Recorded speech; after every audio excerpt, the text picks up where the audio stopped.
صدر محفل اصغر خان،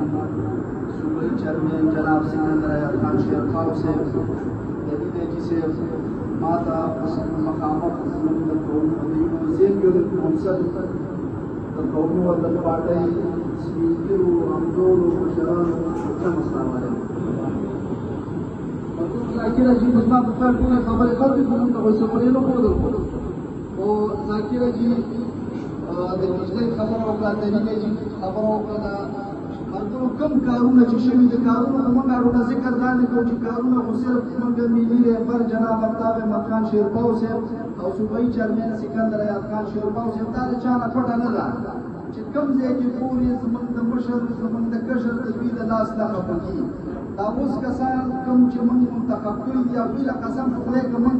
ورتیم شو موږ ته ټیم هم نه راکوي خپل ورکر له ټیم نه ورکوي چې هغه ورشي او هغه ورته یو مسله بیان کړي چې بهی موږ ته د بجلۍ مسله ده موږ ته د ګیس مسله ده ګیس خو دې دا حکومت سوچ هم نه کوي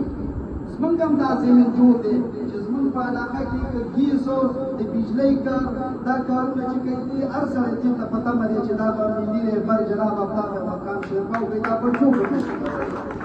دا زموږ چې کوم د منتخب کړي دي بسملو د دې کې هغوی هم دا ذهن کې نه راځي چې موږ به دا کارونه وکړو هغوی هم دا ذهن کې ده چې دا به زموږ ملي رهبر جناب افتاب احمد خان شیرپاو صاحب سکندر خان دا کارونه د هغوی کار دی دا د دوی د وس خبره نه ده ملګرو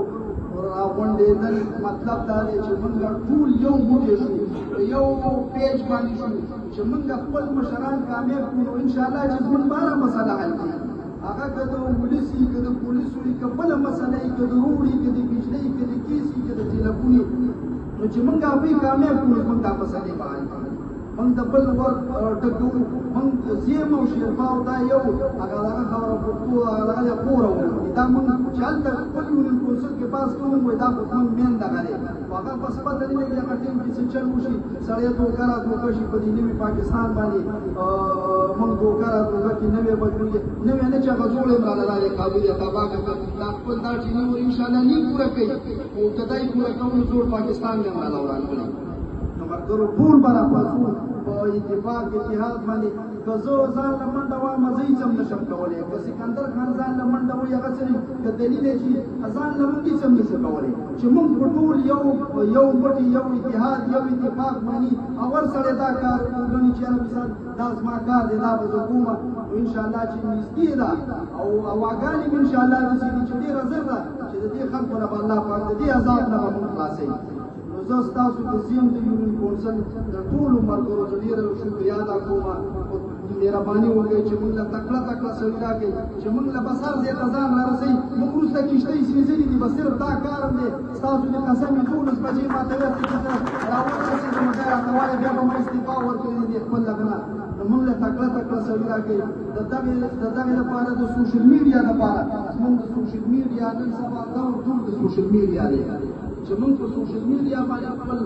دغه مضمون د هغې لپاره تکړه تکړه حرکات راکړي نوجوانان راکړي چې موږ په سوشل میډیا خپل ټیم مضبوط کړي چې موږ د خانانو هر یو خبره د خلکو ته رسوو چې زموږ خانانو دا کړي دا کارونه یې کړي او دا به کوي انشاءالله زه ستاسو د ټولو ډېره شکریا ادا کوم او الله حمد او آباد ډېره مهرباني